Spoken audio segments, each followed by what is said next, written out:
pleuvait, donc j'ai pas vu grand chose. Et je suis passé à peu près à 3000 au sud du Cap, avec un passage pas très rapide et puis un petit peu en douceur. Hein.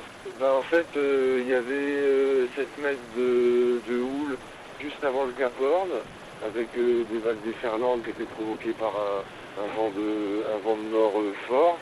Bon, quel était ton sentiment? Est-ce que c'est du soulagement? Est-ce qu'on vit un petit moment, un petit peu de relâchement quand on atteint ce point mythique? Forcément, si tu veux, on a l'impression d'échapper au grand méchant loup du Grand Sud. Hein. C'est un petit peu ça quand même.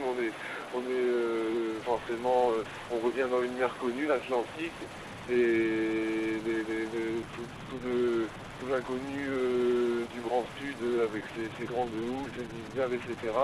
Et reste derrière en fait. Hein. Il faut que j'arrive à retrouver un rythme d'alimentation et avec un peu plus de sommeil surtout. Je me sens un petit peu éprouvé, oui, c'est vrai que la mécanique commence à être un petit peu rouillée.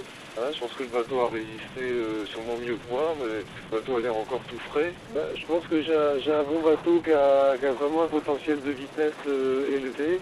Et je dirais c'est au bateau que revient le mérite essentiel de cette performance.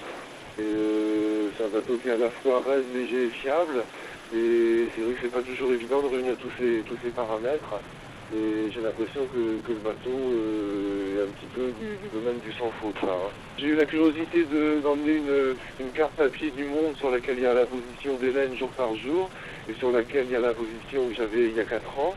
Et donc j'ai pu mesurer effectivement les journées d'écart qui se formaient.